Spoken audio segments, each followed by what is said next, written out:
strategist, and communicator. And currently he's the charity director at Take the Jump. He was the lead author of the UK Labour Party's energy and climate policy in the build-up to the UK 2019 election. He spent 6 years at C40 Cities Climate Leadership Group as head of research and then head of special projects, where he worked with Kate Rayworth's team to engage global cities in adopting the principles of donut economics. And I'll ask Tom to take off now, and I'll introduce Chris to you after Tom has finished his talk. Over to you, Tom. Great. Thank you, Joanna. That's a wonderful introduction. So I'll just get my screen shared. While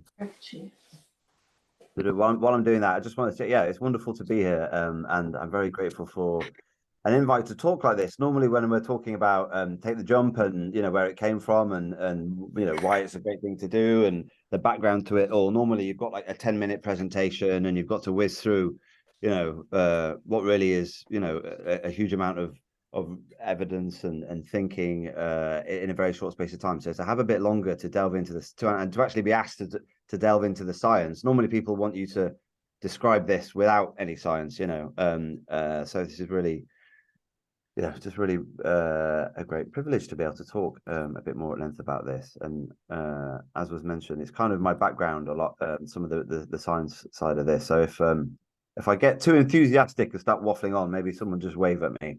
And I'm just going to start my timer so that I can be sure I don't do that. Right. Can you see my screen now? Is that a yes? I believe, unless I hear so, I'll assume that that's that you can see this.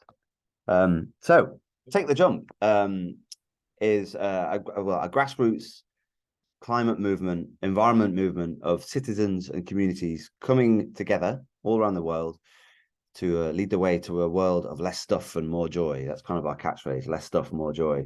And today I'm going to cover a few different bits and bobs. I'm going to talk about Take the Jump for a little bit, probably about 10-15 minutes, sort of give a general introduction to the movement, what it is, how it works, and then I'm going to talk about the climate science behind the 6 shifts, and then very briefly the social science and the behavioral science around how we work with individuals and communities to help them change, and then how that fits into a sort of broader picture of systemic change, economic change, societal shift.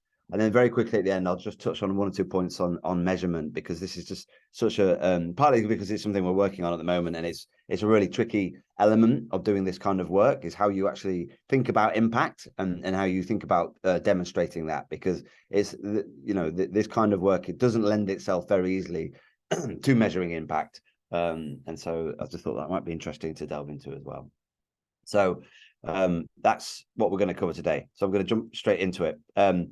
And as a quick introduction, sorry, this is a slide from a PDF we share rather than a normal presentation slide. So there's lots of small text on it. So don't worry about the small text. But I think the thing just to frame and start with is that it's just to set the context of where this has got to. So it's a movement that's been around about a year. We've just finished, well, just over a year. We've finished our pilot here in the UK at least, and we're now embarking on the breakthrough phase, we call it. And I'll get into more about what that is in a bit.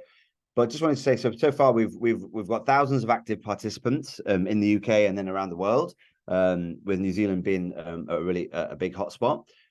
We've reached 2.5 million people through social media and through press and through being on the radio and so on. We've got, as I said, we're launched in New Zealand and we're about to launch in Germany and Canada as well.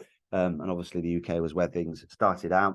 We've got 30+ community groups around the UK. We've had interest from all sorts of institutions. So we're working with councils like local authorities, county councils, schools, businesses, all sorts of institutions have got involved. We're very much involved in cultural shifts, working with the cultural sector. So art galleries, theatres, lots of festivals that we've been at. We were at Glastonbury Festival.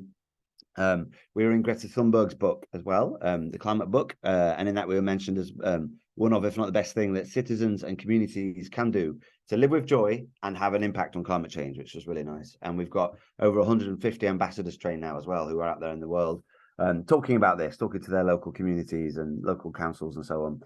And I know Chris is going to talk a bit more about that in the New Zealand context in a bit. So I just wanted to give you a bit of a context of the scale of this thing and where we're kind of at in terms of rollout, so you can get that straight away. But where did this thing come from? What is this thing? Well, this emerged from a piece of research, or a whole program of research, which I'm going to delve into in more detail in about 10-15 minutes, which was a 2-year program of research, 3 or 4 research outputs from Leeds University here in the UK, C40, the global network of cities taking action on climate change, Arup, a consultancy, and then experts from all around the world, all sorts of different institutions that basically looked at the whole world economy, modeled trade flows globally, and said, right, okay, well, these are the impacts that this global economic activity is having. And then that's how we get from there, the impact this is having across the board, to being back in balance with nature. Okay. And there were a whole bunch of findings that were absolutely kind of career changing that blew our minds. And there's 2 in particular that I'm going to delve into in this, that because they really sort of, in many ways, ruined my career, because it showed me that it showed us that yes, we really do need technology change. We need policy change. We need more electric buses, more more electric vehicles. We need more renewable energy. We need all, and we need lots of policies that are coming from governments and actions from national from industry and so on that are driving these kind of technocratic shifts. They're super important, but they are they're not going to be enough. They won't be able to green fast enough to keep up with the growth in our demand for more and more and more and more and more stuff, right? Regardless of how much we want, regardless of how much we've already got, or how much we even need. Okay, so there's this and the number that was highlighted in this was that we need a 2/3 reduction in the impact of everything consumed in rich countries in just 10 years. Okay. Now, and I'll get, when we come on to later, what the impact of consumption, what that means, and consumption emissions, and how that differs from other ways of looking at emissions. But I mean, if you just think about that for a minute, that is, in just 10 to by the early 2030s, a 2/3 reduction in the impact of everything consumed. So that's the food on your plate, the food in your bin, or in the trash. I don't know what you guys call it over there. The laptop on your table, the cars on our streets, the tarmac on our streets, the cables under our streets, the clothes on our backs, the building materials in the buildings around us, the chemicals in our factories, the medicines in our hospitals, everything. Okay, all of that, the impact of all of it, particularly in rich countries, because as we'll see later, it's impact in it's global impact on behalf of consumption in rich countries, which is really the big thing that needs to happen quickest if we're going to have any chance of avoiding ecological breakdown.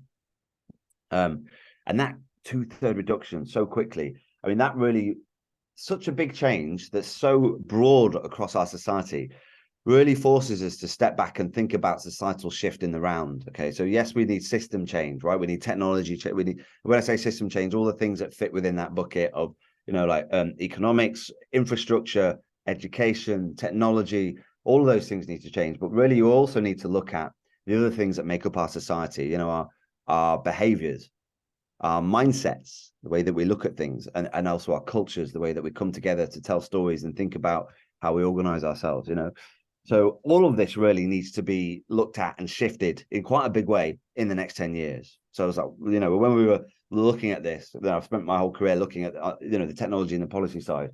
We're like, wow, this is massive, and this is not happening, and there's no real sign of it. And when you look at things like the IPCC and what's being talked about at COP at the moment, you don't really get that being mentioned, So it was clear something needed to happen. And then when we're thinking about, okay, well, how on earth do you get this 2/3 reduction, right? Well, obviously, there's hundreds of changes needed across the economy. And this research looked at a lot of that. And it basically said, okay, of all the changes that are needed to get that gap met, which ones are most responsible, are industry most responsible? Which ones are national government, local government, and then citizens and communities? And the finding here was really powerful, because I think if as I'll get onto a bit later, if you look at the polling data across G20 countries, 80% of people now are worried about climate change and actually are open to making a change in their life and definitely want to see a change in society. But people feel confused and they feel powerless. It's like every time you open the newspaper, there's a different story around which milk you should eat, or whether offsetting's all right, or how important flying is versus, should you have any children, and all these kinds of, people just overwhelmed. And on top of that, they feel completely powerless. Little me in my home or my community, in a world of fossil fuel giants and governments not really doing enough, how can our action have any meaning? What's the point of me doing anything, right? And that's really disempowering, and it's a real driver of climate anxiety, of feeling hopelessness, of despair, the feeling that you are powerless, that there's things happening to us that's kind of being forced on us by the powers that be, and there's nothing we can do about it, right? That is a really horrible place to be, and it's where most people are. Well, this research showed actually that of that change needed in the next 10 years, a minimum of 27% we have got direct control over, and we can go and take action on and deliver impact on right away. And the technical term that we 27% of that change is that our changes that we as individuals have our primary influencers over. We're not the only influencers, obviously. There's most changes that we're looking at in terms of getting back into balance with nature. All stakeholders, many stakeholders are required, but these are ones where citizens and communities are a primary stakeholder. Now, just to make sure that we notice that this is not saying, so this is 27%, it's not 90%. So government and industry still have most responsibility, right? So we're not letting them off the hook, which is very important, because big businesses, for instance, BP and others, have a real history of trying to avoid taking any responsibility themselves by pushing it back onto individuals. That's not what we're doing here. We're acknowledging that people are not powerless. And so how do they do that? Well, how does that 27% happen? Well, luckily the research was clear that there are 6 shifts to do this, and I think many of you may be familiar with these already. So I'll delve into the science a bit later. So I'm not going to spend super long on these, but the 6 are: first, end clutter. So acknowledging the huge impact that our electronics and our products, so our laptops, our white goods, have globally in terms of impact. So not just carbon emissions, but all sorts of other environmental impacts due to sort of mining and so on, and production.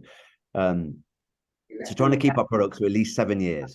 And obviously this is an average, because there's all sorts of products in there. Your phone is quite hard to keep for 7 years. Some people find that harder compared to your washing machine, which you might naturally keep for longer. This is an average across those different products. So keeping your products for at least 7 years is the first one. Number 2 is travel fresh. If you can, moving away from this idea that we all own our vehicles, several in a household, and that we have our own private car that we drive around in. It's sat on the driveway for 94% of the time in the UK.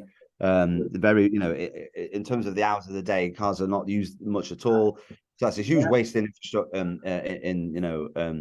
materials. So moving away from that towards public transport, walking, carpooling, car sharing, cycling, all that kind of stuff.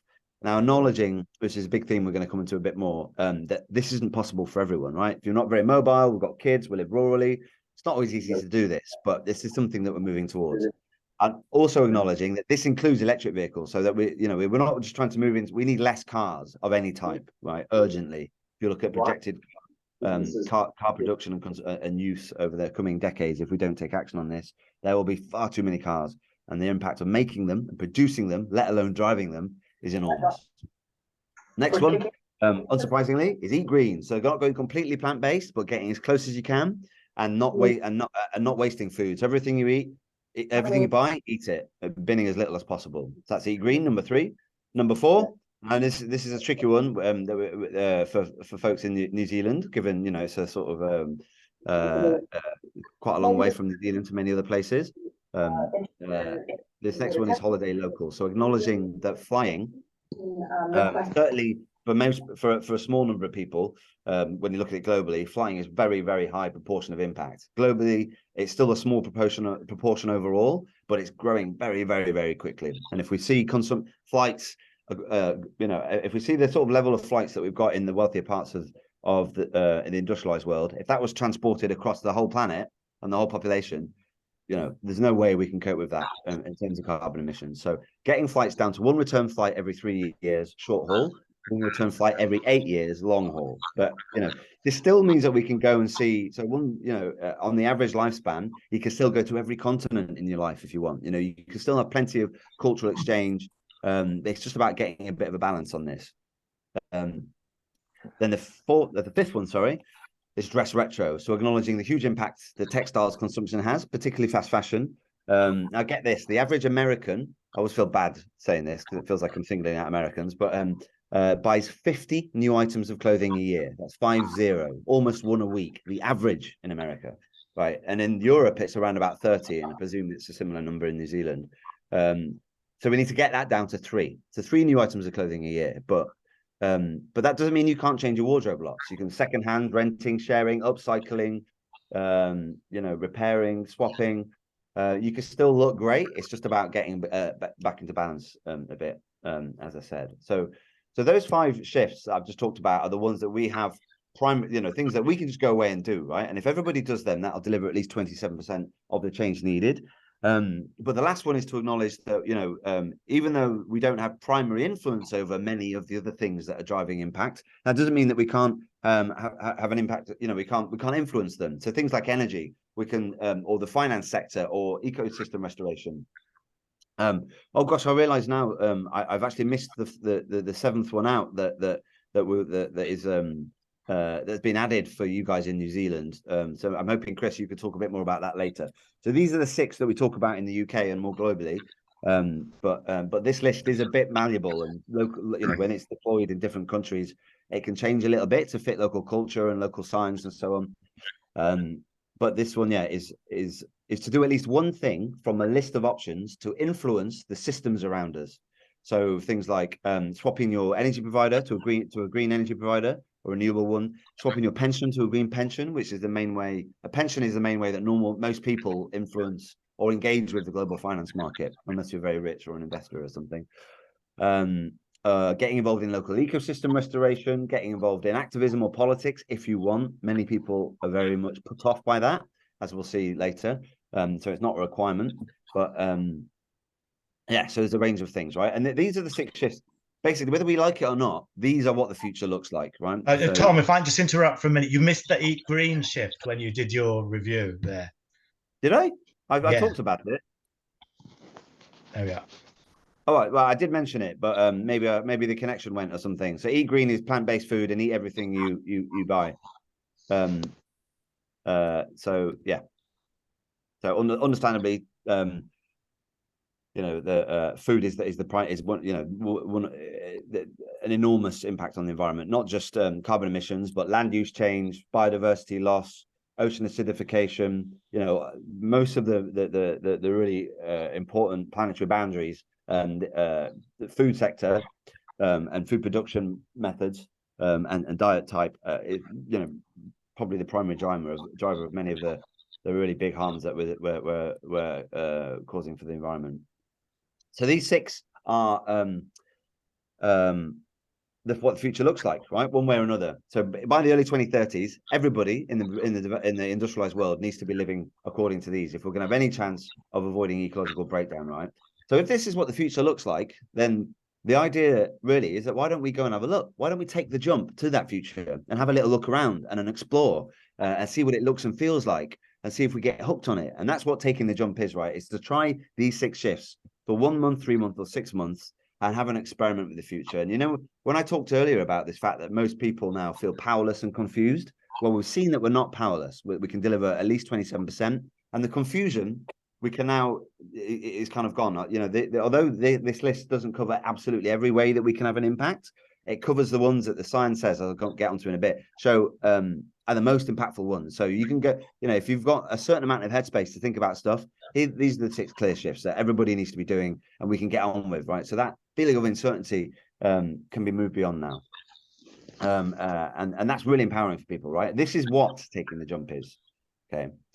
So now you might be like, well, that's all well and good. That's what it is, right? Here's some information that that gives me some clarity, but really that's a small part of the process of change, right? How do we do this? Okay, we've got all these challenges facing us in our lives. that make change very difficult. You know, we've got kids to feed, bills to pay, bosses to keep happy. We're worried about the environment. You know, we've got all sorts of pressures on us. We've got other people in our lives that might not feel the same way. We've got system barriers. You know, flying's really cheap and trains are really expensive. Like, how on earth do we make this transition? Well, we've got a whole lot on this that we help people with, right?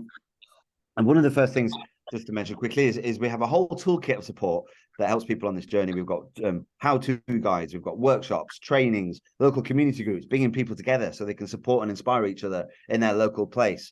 Online, we've got ways of doing that. So we've got a hub where people can connect and share ideas and ask what best, you know, plant-based recipe that they can find for a certain thing. We've got sessions where people come together to talk about the deeper side of this, the inner transition, the psychological side.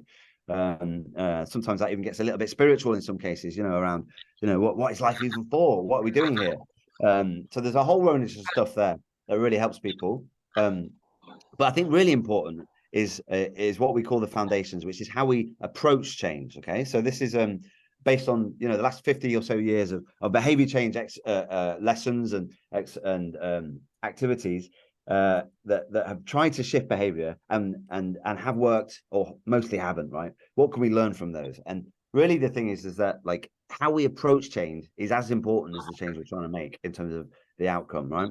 And these foundations are really the DNA of Take the Jump. They're in everything we do, and in many ways they're as important as the 6 shifts. And they describe how we approach trying. So I'm going to run through them. The first one is that trying is enough. Okay, so just start. So even if you can't do all of those 6 shifts, pick which one, you know, or even if you can only partially do one of them, pick one, get going and build from there, right? So this whole idea that we have to be perfect straight away is the main barrier to people trying to make a change on any area, you know. And so, you know, like, just ask anyone who's, you know, your New Year's resolution, you get to the 4th of January, and you've had, you know, this is something you want to do, you've got support from the people around you, you know why it's a good thing to do. You know, you maybe try and do some more exercise or something, get to the 3rd of January and it's already gone, right? It's because change is hard, right? So acknowledging that and having some compassion for ourselves and each other and saying, right, what we're trying to help people do is take whatever the next step that is available to them, you know, whatever that next step is, allowing them to do that, right? So if people are like, all of those 6 shifts are really hard, I can maybe start trying to eat a bit less meat, you know, on a few days a week. Brilliant. Support people in that, you know, because change is difficult and we'd have to be perfect straight away, right? You know, once you get going a little bit, you start to get this positive feedback, you get excited, you meet new people, you get some reward, and then you keep building up, right? So that's the first one. Trying is enough to just start. Now, the flip side of that is if we can't be perfect, let's not give each other a hard time. Let's not, shaming doesn't work, right? And we are absolutely clear, like, no shaming at any point, because we are all hypocrites, frankly, right? Welcome hypocrites, because we, you know, and like, let's laugh at the fact that we're hypocrites. It's actually quite funny.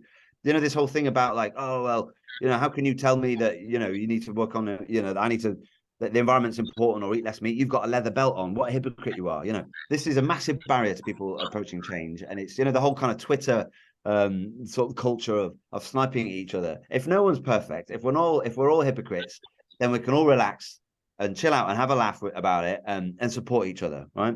So that's number 2, really, really important. Number 3 is really one of my favorite ones, which is acknowledging that taking the jump is a jump for joy, right? A lot of people go, oh, isn't this hair shirts, going back to living in caves, giving up everything I like about my life? No, right? For 2 reasons. The first, that this isn't about complete abstinence. So we haven't said you can't fly at all, right? And we'll get on into later on in the climate science bit about why that is. You can fly it, just a lot less than people in the West often do. Oh, and just to acknowledge one thing I didn't say about the shifts just then is that those are global convergence points. So the 6 shifts. So for instance, the flying one return flight every 3 years. For the vast majority of the world, that's more flying, which I know might sound alarming to some people, but we can get into the detail of it. But for many of us in the industrialized world, that's a heck of a lot less flying. But so these shifts are balance points that everybody can converge on that still allow us to remain within planetary boundaries. So jump for joy. You know, it's not about complete abstinence, it's about balance. But then even more importantly, right, taking the jump means less consumption, admittedly, but it means more time for all the things that actually make human life worth living, for all the other things that are core to the human condition, right? So less consumption, but more time for care, craft, creativity, camaraderie, culture, community, celebration, right? And these are the things that really are the feel of that future that we're taking a jump to, right? This is the future we're jumping towards. If we're jumping away from the 6 shifts and that high consumption, that overly high consumption, this is the world that that we're actually bringing people into. And I think this is super important, right? Because when you look at like the community groups around the and where this is really bedding in around the world, this is what people really lean into. So you've got, here's some example of community groups. There's a Manchester one in the UK there on the top left. That's some actors in a immersive theatre bit, a piece that was taking place at Glastonbury Festival here in the UK, which is one of the biggest festivals in the world. And then you've got the New Zealand gang. Sorry, you can see Chris in that photo there. Down there. So these community groups around the world are sort of doing things like repair shops, clothes swaps, carpools, comedy nights, street fairs, support groups, all sorts of things that kind of embody this future of less consumption but more creativity, care and craft and so on. This is what people want to naturally really want to lean into at the local level, right? And when doing so, you can sort of see when you're there, it's like you're looking through a window into the future, a future that's even better than this one, right? And this is key, because the whole approach to this is that if you want to, or the framing for everything we do, right? If you're trying to drive change, if you want to create a better world, don't just go around describing what's bad about things now, right? Doom and glooming and like, this is wrong, that's wrong, this needs to change, but that's so big and hard to do. Like, people just end up feeling completely overwhelmed. The doom spiral gets into your heart and like squashes it. If you want to change the world, throw a better party is the phrase we use. Like people want to, that sort of feeling of like when you walk past, you can hear the music playing, the people laughing and glasses being clinked, and like people, I want to be in there. That feels wicked. I want to go and get part of that. Like, that's what we're trying to do here. We're trying to show people, sprinkle that stardust of like, there is a brilliant future just around the corner, that's really magical and inspiring, and that's why I want to be part of it. So and this is key to the communication as well, like, rather than being like, you're bad, you're doing things wrong, like you need to sort yourself out, otherwise your kid's future is over.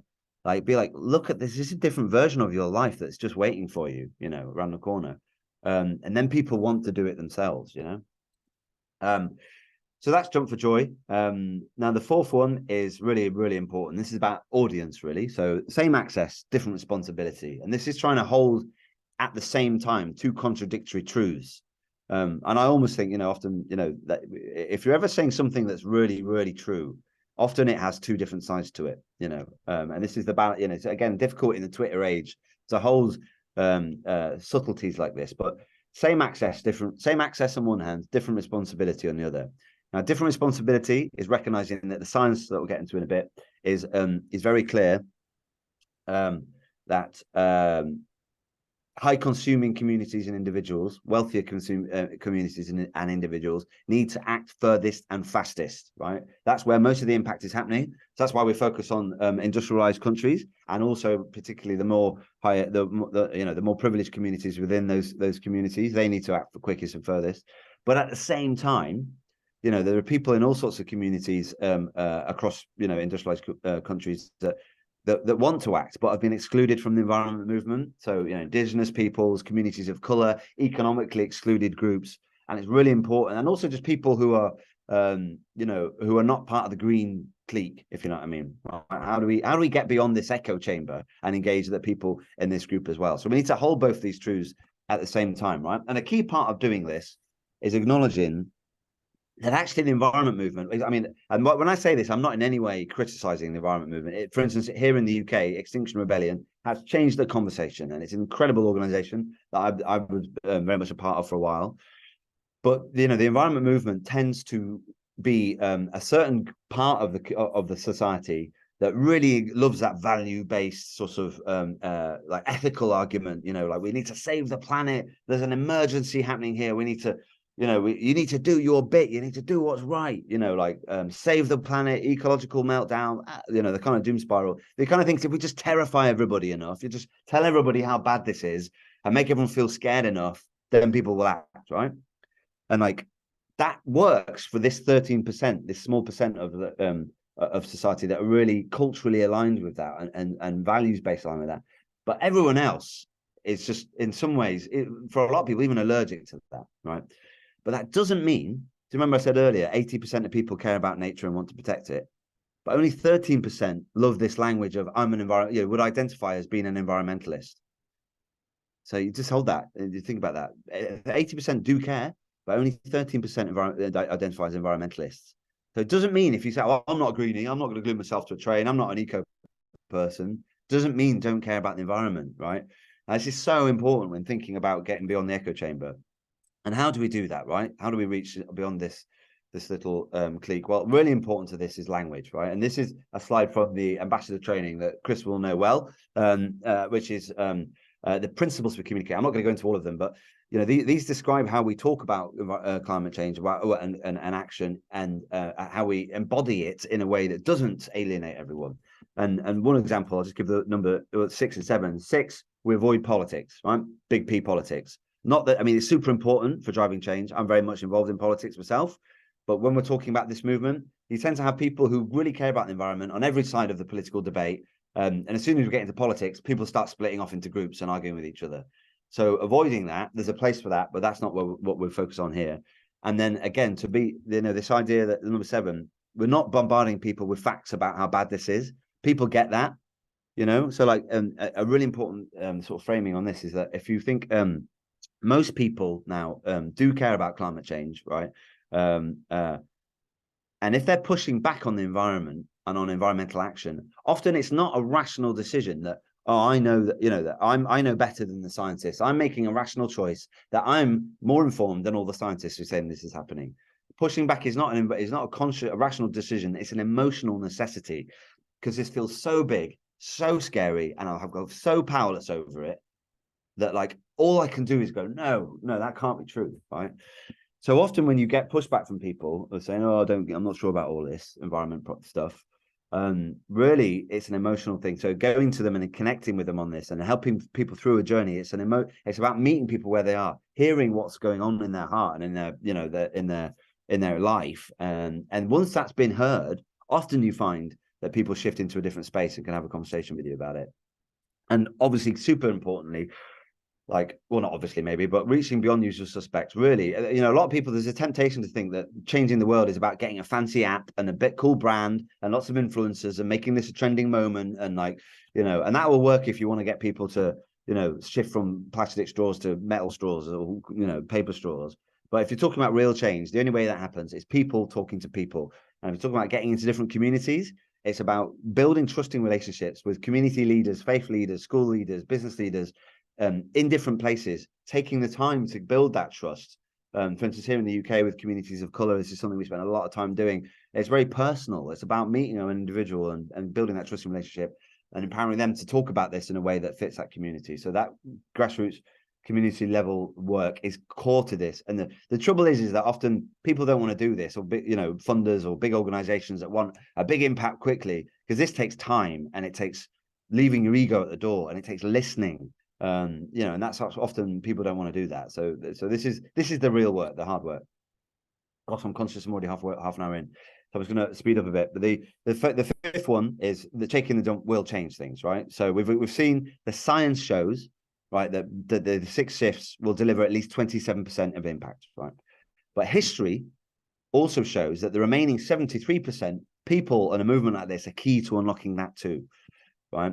And the reason for that is because what it does is it fills a currently missing an urgent part in the ecosystem of change, right? Ecosystem of actors. So if you look at history and how big change happened in the past, and you look at what's ongoing now in the environment movement, how is this change being pushed towards? Well, you've got one way to think about the ecosystem of actors is, on one hand, momentum builders, so those creating the case for green action. So that's activists, research, and scientists, and so on, and then media, those getting this out to that wider audience and engaging people. And on the other hand, you have actors. This isn't the only way to think about an ecosystem of actors. It's just one way to just to pick it up. Then you have direct actors, right? So those implementing. We normally think about those responsible for delivery. So that's industry and finance, government, local and national government. But what you can see from here, there's a huge missing gap. I wonder if you can think what it is. It's people, everyday people, right? Communities and so on the ground, okay? And if you look at history, big transitions required that big a gap of, a joyous, positive, compelling movement of people sort of as an actor in this space. And if you look at, on the left there, momentum builders, for the reasons we just explored, are finding it hard to get beyond the echo chamber. And the direct actors on the right-hand side, governments and so on, are finding it hard to take the action that, even if often, even governments that want to act more, find it hard because there isn't a cultural sort of space or demand for it. And so that's really where Take the Jump is trying to kind of fill that gap. And the way that we do so, very quick summary of the theory of change here, of how we get from where we are to where we need to be, is 3 steps. 1, unlocking the power of people, getting a large group of citizens and communities around the world to decide, right, I'm going to have a go at this. I'm going to take the jump. I'm going to try these shifts, and then grow and move, and then support those people to make that change. Actually building a movement of joyous, connected people who've got the capacity to do so, who've actually made a transition. Those first 2 represent that throwing a better party, examples all around the world of how the future could be. And then in step 3, transmitting basically to the rest of society. So people who aren't necessarily taking part, but shifting cultures and mindsets through, cultural engagement and so on. And that really, the science is clear, the history is clear, is necessary for driving the remaining 73%. If you look at history, gay rights, gender rights, civil rights, scientific revolution, industrial revolution, these didn't appear in the mind of some leader, some prime minister or king who then went, I know what, we need this thing, and told everybody what to do, right? They emerged from the population, from community leaders, business leaders who decided there was a better way to do things, made it fantastic, drew everyone else in, and then you reached a critical mass where that shift was possible. And to reaching this kind of scale, we've got a plan, as I said, we mentioned, we've just done the pilot here in the UK. Then we have a breakthrough phase where we're trying to get from, we've proven the case to try and get to being in a place where we are over the next 3 years, part of the national conversation. And you've got, a small but significant percentage of the country or the community globally taking part of this, and so that it's kind of embedded in the community infrastructure around the world and around the rich countries, so that as then climate change starts to hit and people get more and more scared about climate change, that then there's a kind of support network to capture people, because there's often this quite onerous view that that people think that once climate change hits, then people will act. The research shows you that in places where climate change's impacts are strongest, people believe in it less, because it's such like what I was talking earlier, the rational choice versus emotional necessity. It becomes like in Greece, where all the forest fires are, belief in climate change is lower, because then that's such a hard emotional thing to take on, rather than being able to point your finger at someone. And then once you've got, and then the scaling phase happens after that. I'm conscious I need to go through this quickly just to show you here. I mean, this is a little rollout phase for a local country, how it works.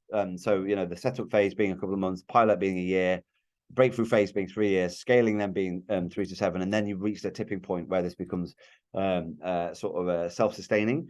The UK, here we're now in the breakthrough phase.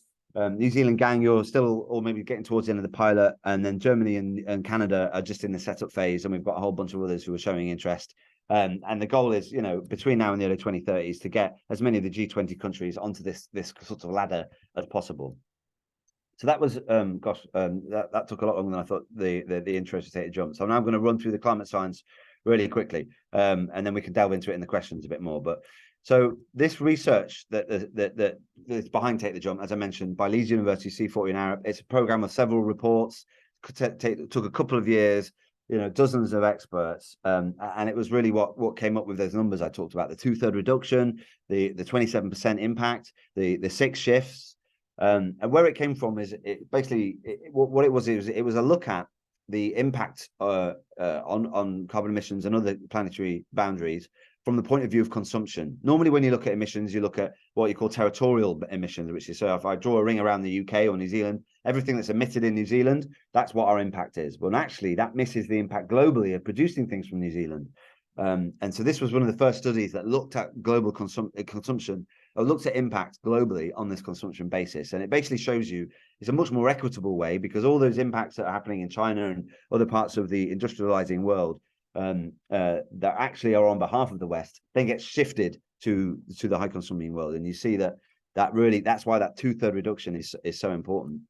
How it was done is we looked at in all countries around the world, all the different consumption sectors, so aviation, public transport, utilities, services, government activities, clothing, buildings, looked at all the different things within those sectors. So this was hundreds and hundreds of layers of consumption types, and then how the impact they had globally across main source emission groups, so electricity, transport, manufacturing, agriculture, and on-site energy. And here's an example here from clothing and textiles. So looking at emissions of a pair of trousers, they looked at the local, then the rest of the country, then the rest of the world, what all the different impacts were across the supply chain, production and delivery, and then use, and then get and so on. So I won't delve into the examples here, but just as one example, you can see, if something's consumed in London, it has an impact across the rest of the UK, and then across the world, China, Turkey, India, Bangladesh, on just a pair of trousers. It's a long global story, just a pair of trousers, right? The impact that has. And then the modeling approach that was used to figure out how we address this, right, this global impact, was several steps, looking at around the world in different places. What is the reduction trajectory that is needed, for instance, in London versus in Bangladesh? Bangladesh needs more time to increase their emissions so that they can continue developing their impact, improving quality of life, whereas in London it needs to go much quicker. And then so you've got your pathway. This is how quick we need to reduce. And then looking at so that's this phase one, and then phase two was looking at across all the different measures. If you've got your business as usual up here, and then you've got your pathway to reduction, how do you do that? Well, here's all the different looking across all the different sectors, and the many sectors were looked at. And here's an example from aviation. I know I mentioned earlier that someone has got a background in aviation, so that's good to hear. So we looked at this looked at two main measures really when you look at the real impact on aviation. Is one, shifting to sustainable aviation fuels or better planes and more better technology so that the flights have less impact, or two, flying less, right? And if you look at what this did was it looked at the most optimistic model, like rollout of aviation of sustainable aviation fuels, looking at different IPCC models and different sector industry models. If you look at, we assume around a 50% penetration by the early 2030s, which is very high, and it's almost certainly not going to happen if you of low impact fuels. Okay, well, what does that mean? If you then look at trajectory over the next 10 years, then you look at the expected increase in flights. There is, even with a 50% penetration, the emissions are going up massively because the flight increase is so high. There's some numbers on that. So you have to look then at reducing the numbers of flights. And then they compare this measure with all the other measures in the sort of the list, and play around with them based on looking at all the different, bringing experts in on every sector and trying to get, balancing out the different changes across different sectors so that you get an equitable balance. And then that's what this work did here, looking at if this is the impact today. We have one round of trying to reduce the emissions through flights and reducing flights and more sustainable fuels, getting to a certain number, then balancing everything out. Okay, well, that was still not enough. And then we need to go even further and bringing in more. And then looking at, and this is basically where you got the one flight every 2 years, a 3 years number from this kind of approach. And then looking at those different measures and then being like, okay, well, across city governments, individual, national government, business, who's got primary influence over that? So looking at whether it's high income individuals, low income, whether it's culture, media, different measures that government or industry have to try and change things. Looking at each of these different measures, and here's a little sort of map of that for one measure, who can do most of this. And if you look at aviation, so fuel swapping I just talked about, primary influencers are industry and then secondary government. Very little individuals can do about that. But then reducing flights, the primary influencer is citizens, okay, particularly high income citizens. And then obviously there is a really important secondary role for government and industry as well. So that's why you saw, so that mapping was done across all the different measures. And then the second piece of research, Power of People, put those together and looked at, well, what can citizens do? What can government do when you collate it in total? And that's where you get this analysis where we had of the many changes, there are a collection here which individuals have got primary influence over, and I think it's about 8 or 9 that you can see. And then these can be grouped into 5 shifts, basically, because there's a couple on food, for instance, and that's where you get the green shift from. So that's where you get the 5 main shifts here, and then you acknowledge that this white area here is also we can influence. And just to acknowledge there's corroborating research that backs this up, not just that research. The House of Lords report, massive report in the UK, came out with a very similar number to our 27%. They came up with 30%. Here's a report on the other side by Hot and Cold, which is Hot or Cool. It's a great organization based in Germany that looked at where we need to get to on textiles, and they came out with 5 new items of clothing a year. We have 3. If you compare that to 50, which is where people are at the moment, it's pretty similar.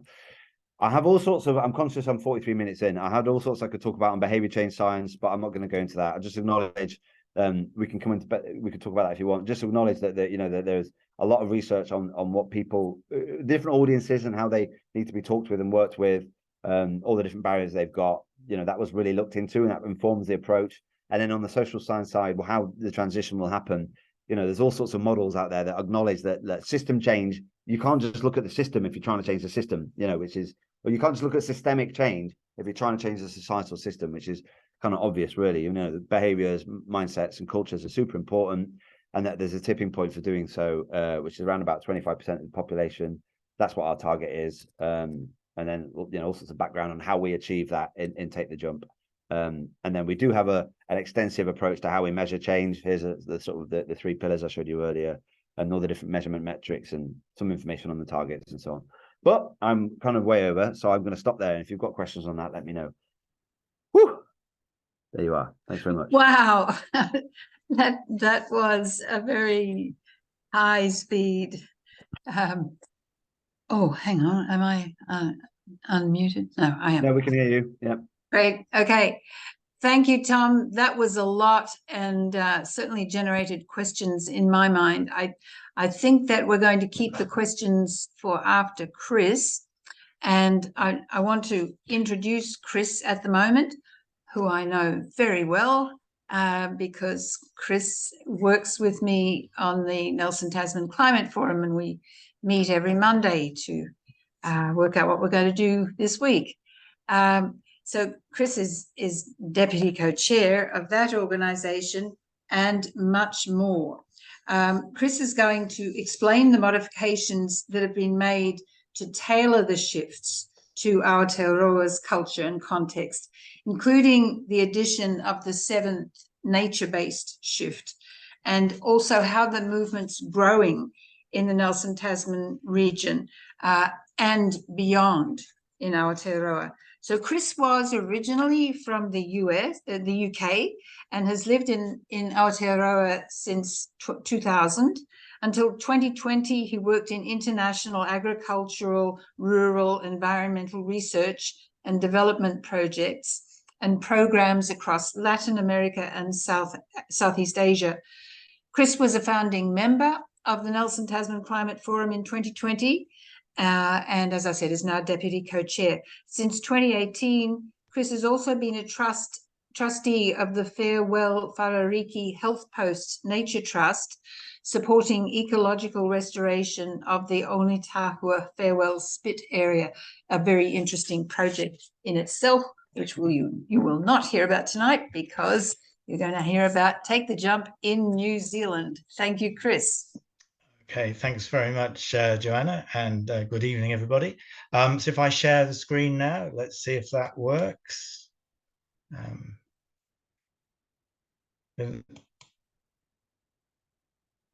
Are people seeing the screen okay? Yes, thanks. Yeah, okay. So, so after that bravura performance by Tom, I think you've got the basics of Take the Jump now, and so how does that relate to the Climate Forum? Well, first of all, I'm not sure that everyone in the audience knows what Nelson Tasman Climate Forum is. So just say that it's a sort of community organization with about 120 members, covering both Nelson City and rural areas of Tasman across into Golden Bay. We have a number of sort of activities around. We make submissions to local councils. We have a climate action week once a year. We do a series of webinars, and we also have a number of projects and for instance, repair cafes and so on. And last year we sort of, one of the groups of the forum was looking at what are our carbon emissions reduction targets, and this is a group that Joanna has been very much involved in, to try and see, right, if we are going to try and meet the 1.5 degree temperature increase sort of maximum limit, well, what do we need to do within our region? And after an enormous amount of work that I have great admiration for, the group came up with the finding that in order to have only a 50% chance of keeping global temperature to the 1.5 degrees, we need to reduce long-lived carbon emissions by 9% a year on year until 2030. So that's a tall order. It's 8% a year under current settings and 9% if you take into account population growth and economic growth that's coming by 2030. And so we realized that behavior change is absolutely essential. So by a different sort of pathway, we've got to sort of the same conclusion that Tom came to through his work, that everybody's needed to take action here. So the forum, as a forum, has a lot of words. We do a lot of talking, a lot of discussions, but we realize that we need to have action as well, and action on behavior change. And as Tom said, that we need to get beyond the converted. It's not just the talking within our own little echo chamber of the forum, but to reach out to the 70% or more of people who are concerned about climate change but don't know what they can do about it. And another common fallacy, people say, oh, you climate change, yes, I recycle, that's what I do, that's enough. But obviously that's not enough. So we need to go beyond that. There's more that people need to do in terms of changing behavior. And so looking around at options, we came across Take the Jump last year in 2022, when it was sort of just getting started in the UK. And we were, because we were looking around then at what sort of behavior change campaign we could do. The experts that we consulted with in New Zealand were saying that, behavior change is extremely complex, it's very difficult, it's a long-term endeavor, and it's very expensive. It's expensive to design a behavior change campaign, and it's expensive to run one as well. And there was no appropriate option in New Zealand already underway. There are some that are very focused around calculating carbon footprint, but that wasn't the entry point we were looking for. That can, in fact, we think, act as a barrier to people getting into this. So if you just want to know what can I do to reduce emissions, you don't really need to calculate your carbon footprint first. So we became aware of the Take the Jump in the UK, that they'd already done the hard yards, they'd already done the mahi in this area. As you've seen from Tom's presentation, they've got some very clear messaging that's based around the science. They've got these really engaging, positive foundations and principles that are inclusive and allow for sort of step by step. They do what you can when you can. So it's not saying you've got to make these massive changes all in one go. The design, the look is very engaging. There's a lot of it's a very positive message. There's a lot of social support around all of this, and our interactions since last year with Tom and the team there in the UK and beyond have been really positive and supportive, and they've been completely open about sharing all the resources that they have. So there's no sort of IP issues involved in this. So that's been a big plus for us as a voluntary organization with an extremely limited budget. So what we have done is taken those shifts and made some tweaks to them and added a new one, a sort of nature-based shift that we've called Get Planting. So I'll go into that a bit now, but basically it's the same idea to get these shifts, and you can sign up to take them for 1, for 3 or 6 months, and just say that trying is enough. Just start with what you can.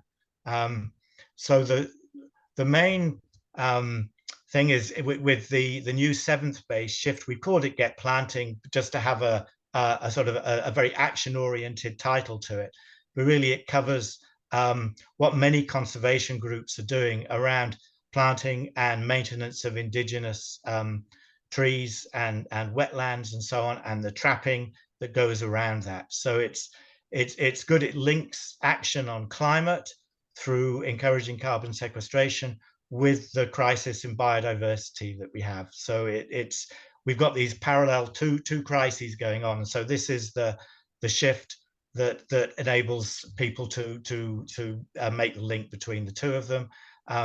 It's an entry point for Take the Jump because there are so many community groups working in this space now, and so we can come to them with, okay, guys, you're already doing this shift. How about here's 6 more that you can start to get involved with.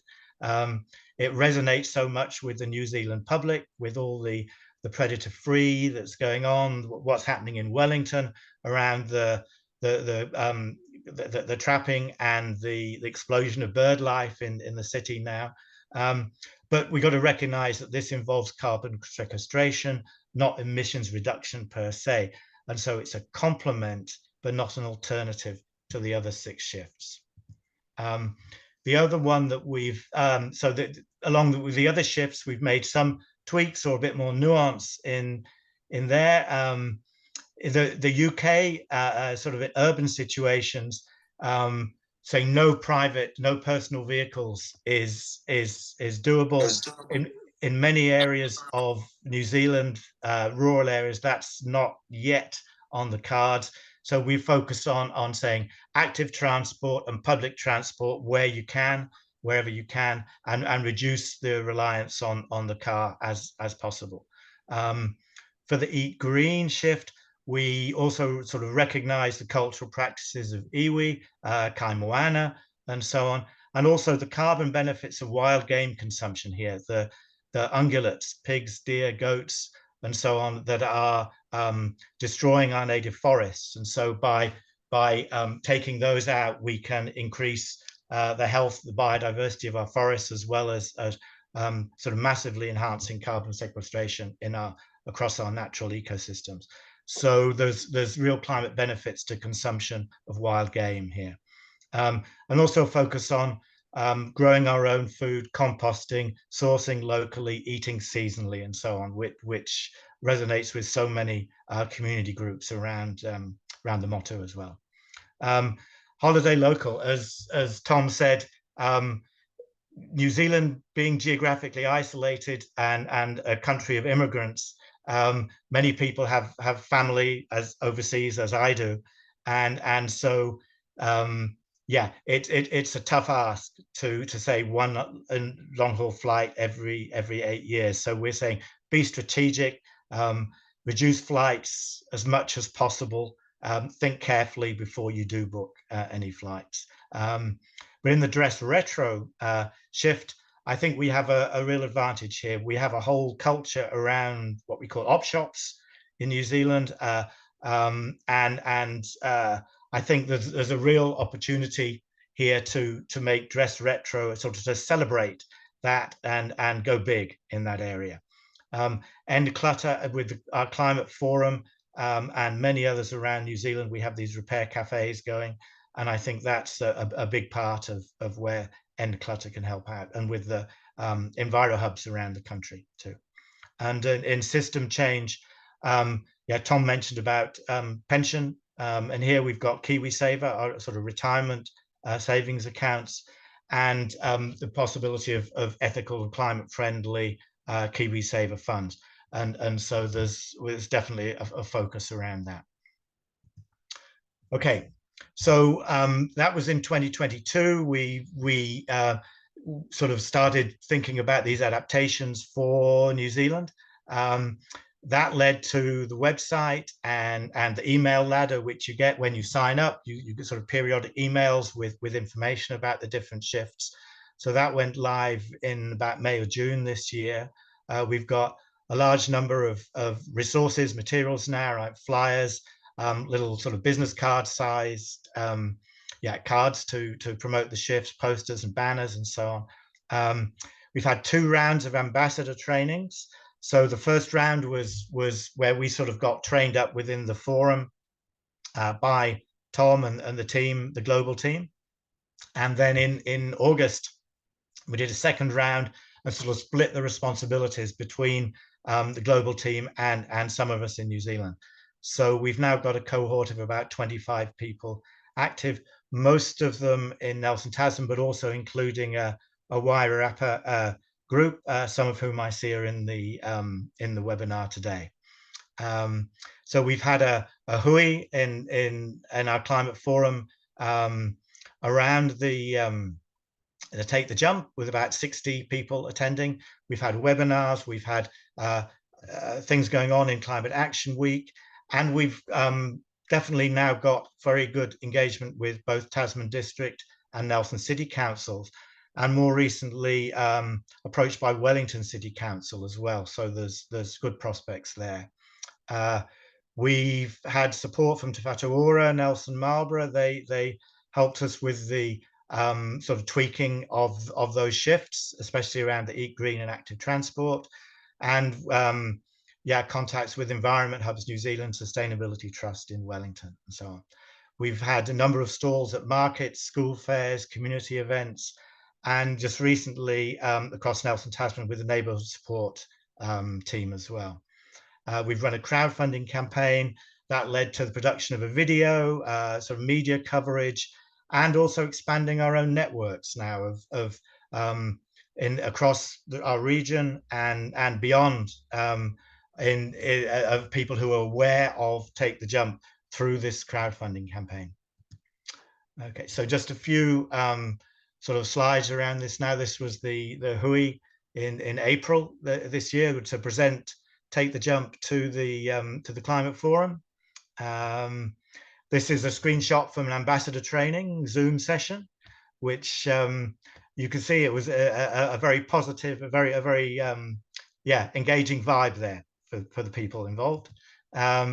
This is sort of a montage of some of the community events that we've been. Top left is the Repair Cafe. And this is give kudos to the Wairarapa group there for getting. They didn't really get up and running till after the second ambassador training in August, but they've been so active since then. It's just been great to see. So where are we now? So you see that we've got community groups involved across our region and in Wairarapa. We've got local authorities, local councils involved too. We've had contacts with schools. We were at a schools educational expo a couple of weeks ago in Nelson and in Motueka. With business, we've given a presentation on Take the Jump to the staff of Pix Peanut Butter here in Nelson a couple of months ago. NGOs, environmental organizations, the Enviro Hubs and so on, and Tasman Environmental Trust, which is very closely involved with the Climate Forum. So we've sort of started to make inroads in many of these different areas now. And I think what we need to do more of next year is what Tom mentioned, the sort of the joy, the fun part of all these things beginning with C. And we'll see what we can do around that over the next 12 months or so. So what have we learned this year? That taking the jump, it is motivating, engaging, and positive. I think that's all the meetings, the Zooms, the hui, the market stalls, and so on have been extremely positive. So whereas many meetings and actions around climate change are I hate to say depressing, but you know, it's very difficult to generate a positive vibe. But with the jump, we definitely get that there's a sense of momentum there, and the sense that people do have power and can make a difference, and that getting started and trying is enough. So the important thing is you don't, as Tom said, you don't have to make massive shifts all in one go, but just start with what you can and build on that. And I think that's where our sort of tweaking of the messages is trying to get people engaged, and then we get sort of more steps as time goes by. Okay, so issues and gaps, things that we need to do on our agenda for the next year. I think one is iwi consultation and engagement. We do have iwi representation in the Climate Forum, but I think we need much deeper engagement there, and thinking especially about the foundation, about equal access, different responsibility. And I think the same goes with some of the other sort of immigrant and refugee communities in our region too. We do have some tension between the regional nature of Nelson Tasman Climate Forum and our expanding national presence. So we are focused very much on our pilot within our region, but we are conscious, and this webinar obviously is a part of this, that there is a sort of a national dimension to take the jump in New Zealand, and how to manage that, I think, and what sort of future organization might sort of framework that might take is something that needs to be looked at.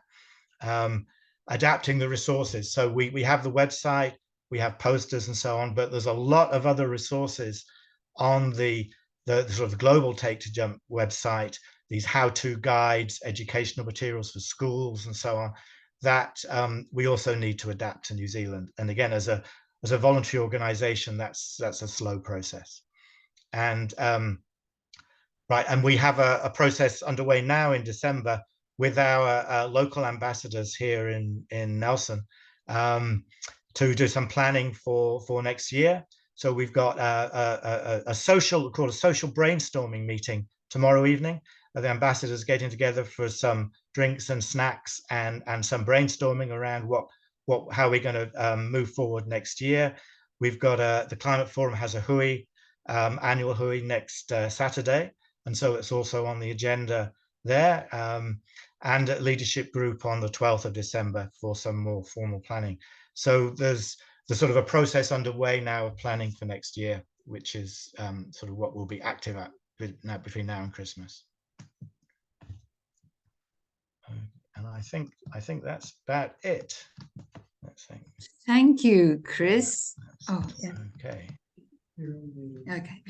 Thanks very much, Chris. We are really lucky to have you as a leader of Take the Jump in New Zealand. You've got us a long way in a short time. So now it's over to you, listeners, to put questions, and those are claps from Heather Staley. Thank you, Heather. Bruce Anderson has a question.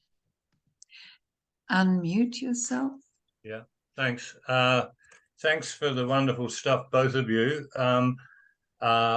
Disappointed, Tom, that you didn't have time to really take us in a little more detail through the behavioural stuff. I'm hoping that by going to your website or something like that, we can find more about that. But the question I've got is, I'm involved with a group in Lower Hutt City that has been failing utterly to make movement in this area, and you people are looking like the answer to a major prayer we have is, what's the most efficient way to mobilise without having to learn all this stuff all over again? My question to you is, how best, to you both, is, well, it's to Tom really, is can we get deeper into the behavioural stuff easily? And my question to Chris really is, what's your phone number? Because we got to talk soon. And Lower Hutt's ready to go, as it were. Wellington City has sort of been fumbling in this direction, but I think we can take the jump past them. I'll also add on a personal note that I'm prepared to gift you my website domain address, which is itstimetojump.com. Oh, wow. From a few years ago. Anyway, so the question for each of you, please.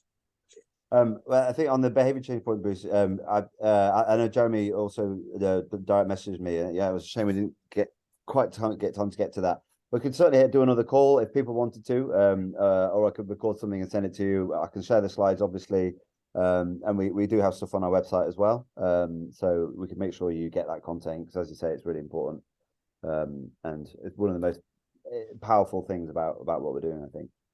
Yes, Chris, you can answer the other question. Okay, yeah, I mean that's fantastic, Bruce.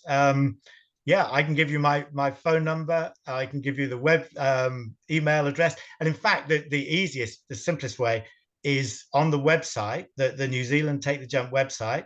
There's an email link called team@takethejump.com, so that will get to me, certainly. What I can say is that we have there's the group in Wairarapa there who's sort of very close to you, and some of them like Jeremy, Heather. I see you're in the webinar tonight. Also, both Tom and I have had conversations with the climate change team at Wellington City Council about a possible Take the Jump sort of campaign that they might get involved with, and they're thinking not just Wellington City, but the greater Wellington region, of trying to foster the campaign at that level. They don't have a decision on whether they're going ahead with that yet, but if it does go ahead, then you'd be very well placed, I think.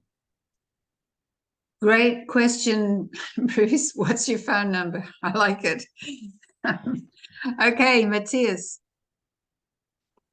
Yeah, hi there. Thank you very much for inspiring talks, Tom and Chris, both of you. This is a question for Chris. So if I understand your work, your research right, 27% of the impact is controllable by individuals, you're saying, and we have to reduce 2/3 by 2030 or 35. So that's sort of the figures.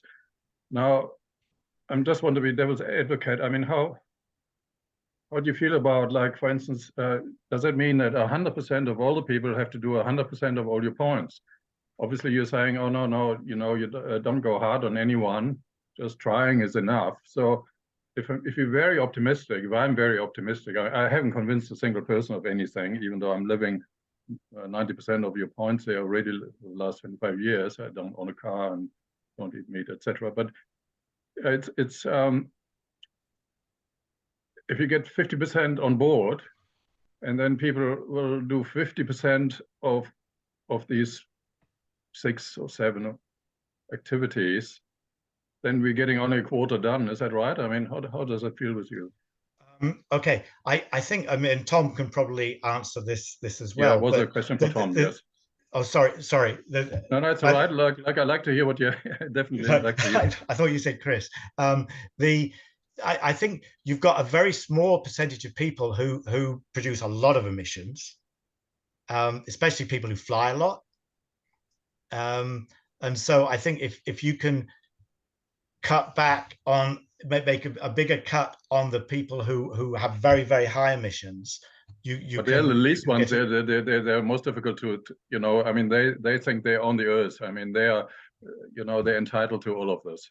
Anyway, that's just my facetious mind. Sorry, Tom, you go for it. Just very quickly, I mean, just to show, you're absolutely right, Matthias, about this thing that how on earth do we get to 100%, right? And it's very difficult to do. If like through that direct, if you were to imagine you had to go and have a conversation with and convince every single person and every single type of person with all the challenges they've got and work them through that, then it'd be almost impossible. But if you look at how change has happened in history, you don't need to do that. So, big societal shifts happen when you reach a certain tipping point. And one of the things that, we can go, if we have a follow-up call, I can go through, is that that tipping point tends to be around about a quarter of the population based on research. So, if you imagine this is the whole of the population, on the left-hand side, you've got the most ready to act. On the right-hand side, you've got the least ready to act, right? And actually a large chunk of society, for very good reasons, too busy, got a lot on in their life, or have a cultural relationship with this debate, which prevents them engaging with it, unlikely to act, right? We call them the Daily Mail readers here in the UK. And then you, on the other end, you've got the people who are so engaged and are like, oh, we've got to change everything, and like, you know, like, and it feels like it's a war between these two, but actually it's not. And you've got this massive chunk in the middle, people who care about climate change but don't connect with that eco language. If we can identify who they are and engage with them, you can reach this quarter, this tipping point, where then you start to get the systems around us and the culture changes. So this whole thing I talked about with mindsets, behavior, systems, and cultures. Once one of them starts to change, the others start to change a bit, and you get a positive feedback loop. So you start to make it easier for people to change because the world around them is changing. And eventually you get to a point where even if people don't really care about the environment, you've reached the tipping point in terms of number of population, so that the systems have started to change as well. The cultures have changed, which means the space for government and industry to make changes to the systems. So everyone else over here changes naturally anyway. And like, I mean, how many years have we got?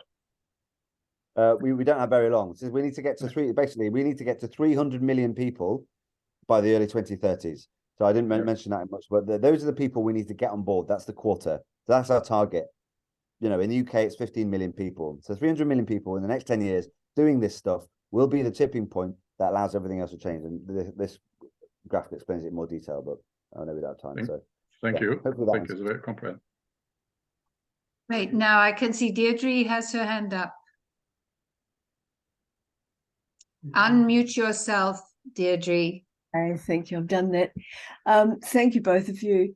Well, I've got so many questions, but one of the things that bothers me, apart from the fact of the tipping point only being for individuals, and, you know, I think in New Zealand, it's of the fossil fuel use, I've calculated that it's somewhere around 23% can be done by individuals, and the rest is organizations and so on. But there is some, you know, if individuals act, they're also in organizations and they're also in businesses.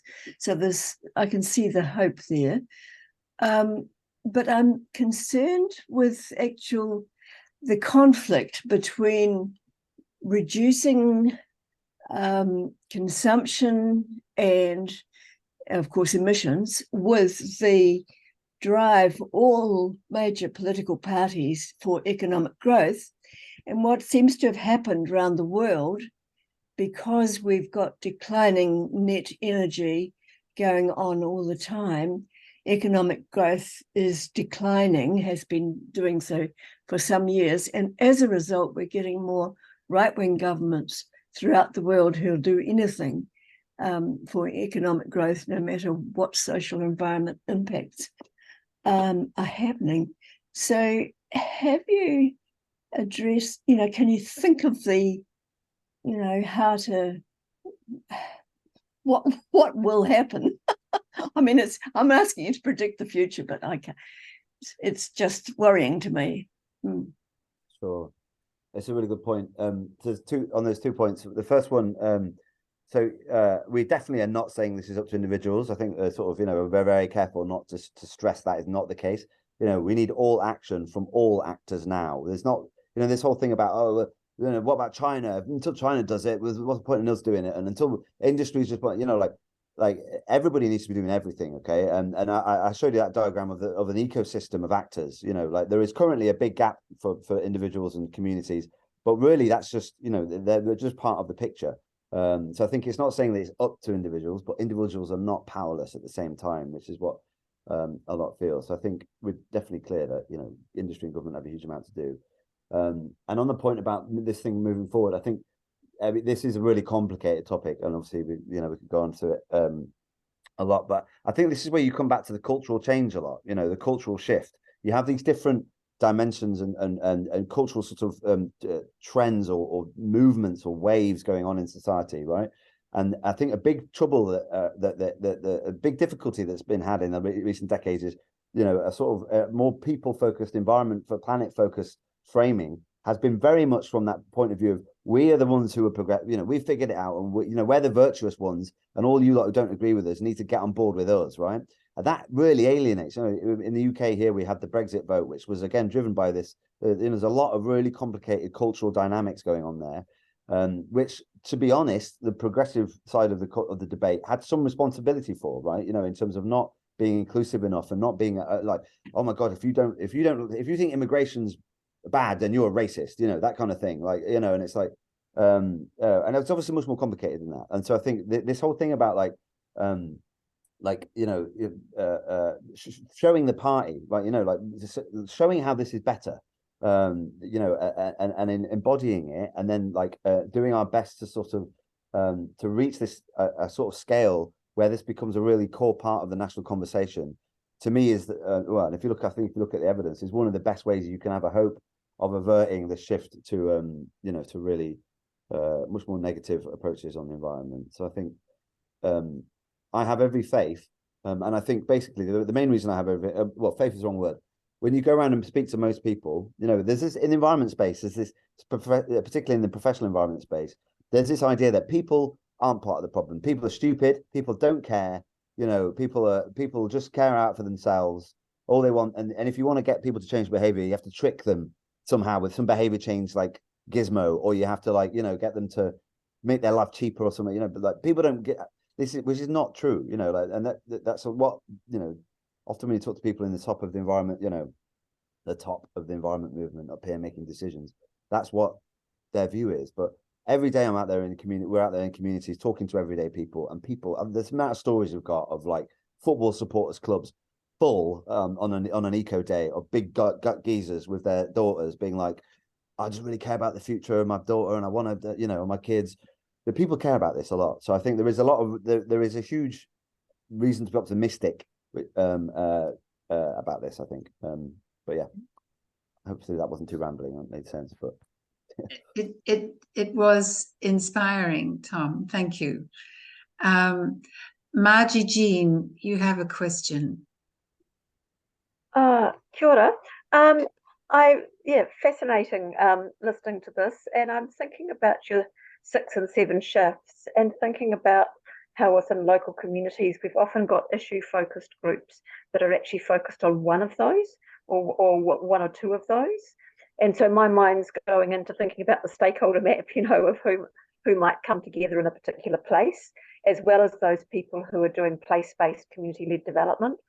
So I'm really interested from both Chris and Tom on your reflections on any patterns about early adopters in terms of the kind of organisations that are really key allies and who's actually helping, because in both instances you're taking a collaboration convening role here, and I'm just really interested thinking across New Zealand how there might be different organisations that are sort of key allies that might actually pop up in different places just because of where the leadership's coming from. So great to hear that Wellington City Council might be, you know, as a council taking a lead. Clearly it's voluntary initiative, and the wonderful Nelson that I think's got, probably years ago we said it had more community development people than any other city in the country per head of population. Yes, I'm just really interested in your reflections on that sort of mobilising key allies in a place, and who your key allies have been. Is there any pattern, or is it very different from city to city or area to area? Well, I think we can talk about Nelson and Tasman, I think, and maybe it might be good to hear Jeremy or Heather about Wairarapa as well. But we've had it's been interesting that the 2 councils have got climate change teams, right, on staff, and they connect to other groups in the council working with community groups. And so through them, you know, for instance, now we in both Nelson Tasman, we connected with this neighbourhood support team, which are, you know, getting sort of the neighbourhood groups together to support each other in the case of natural disasters, right? And so to take the jump is, it looks like we're going to be able to communicate, take the jump through all these neighbourhood support groups that the council has been facilitating. Right, so it's sort of looking for, and there's other Enviro schools, right? You've got the Enviro schools people in the councils, and so that gets you out to all the school groups, environment groups at all the schools in the region. So yeah, there's ways to get sort of networking out. The other thing is that Nelson Tasman, they're in the process of forming a sort of a regional development agency to support community groups. And so that would be one sort of agency where, again, that the whole network of community groups would have a focus. And so again, Take the Jump could be something that can be networked out using that framework. So I think for us, the councils have been really important. And the forum itself has got a lot of other organizations within its membership and its wider network. The Tasman Environmental Trust, for all the different community groups doing conservation work across Tasman, for instance, has been really important. So that's probably, it may be, Joe, that you have some comments on that as well. But also, Jeremy, for Wairarapa, it'd be interesting to hear what you. Let's ask Jeremy and Heather. Yeah. I haven't got too much to offer additional, but like you, Chris, our council seems pretty supportive. We've got some funding, seed funding to get us going, and we've got people in council who are really interested, and so we want to get in there and do a presentation. It might not get to the elected representatives, but if we've got the people in behind that are interested in this, I think it'll be really helpful. We are getting a piece in our newsletter, our council newsletter, that goes out to everyone, and so that's a really good start for us. Thank you. Maybe I'd very quickly as well myself. If that's, I mean, that's a great question. Is it Margie? It's a great. I mean, this is the bread and butter of how it actually happens, right? Like how you bring together these networks, and I think it's a combination of all sorts of things, but making sure that you've got the resources so people can sell. Basically, it's different in every case a little bit. You know, who's there and who's inspired, and giving them the tools to self-start and the support and the training, and then you know, so in some case the council is an incredibly useful one, because the council can put you in touch with all the different schools and stakeholders. And if you can work at the, you know, if you can combine working with industry, local businesses, local community groups, local community leaders, faith groups, schools, and then the council as well, and you can kind of get this, like, you know, this top up, bottom down meeting in the middle, then that's just, yeah, supremely powerful. But I think, yeah, it is a little bit different in every place. We've been finding around, depending on who's got the inspiration and energy. And I think that's a really key thing to this. It's not like here's the format, go replicate this. It's like, what are you inspired by, you know? And some people might be like, it's really, they're interested in one of the shifts and getting a campaign going around transport. And if you support people to do what they're inspired by, then it just grows. And, you know, they're, yeah, I think that's the important thing. Thanks, Tom. I have a question which won't be answered because it would take too long. So it's a plea to Chris and Tom for a future meeting in which we can discuss measurement and evaluation. I would find that immensely important and interesting. Joanna, I've got a request here as well can we get Tom back to talk more about the behaviour science side? So there's a demand for you're in demand, Tom. Poor Tom. Well, I mean, they're both of those things we'd love to talk more about for sure. They're and apologies, couldn't get to them. It's just yeah. No, we certainly can't cover everything in this really exciting movement and campaign. So it remains my pleasure then to thank you both very much for explaining so well both the UK foundation and development of Take the Jump and the Aotearoa adaptation and running with what you've given us and taking it further. So thank you both very much for this, and thanks to all of you who came, and hope that you're as inspired as we were when we first heard about Take the Jump. Thanks, everyone. And maybe just a quick invitation to all. I mean, as you know, the great work that's going on with Chris and his team is a sort of such an inspiration, and we're really looking to, you know, we'd love to expand that across New Zealand and make new connections, and you know, so we're basically an invitation to all of you. If any of this you find inspirational, you'd like, you know, there's something that sparks, you'd like to get involved, get in touch. You know, it's all. And it's all we're talking about a new round of ambassador training before too long, so that would be an opportunity to get really into detail. And yeah, I think and fundraising. Chris needs money as well. So we got several ambassadors here tonight, and I think they'll vouch for the value of that training process. Yeah. Thank you, everyone, and good night. So much. Goodbye.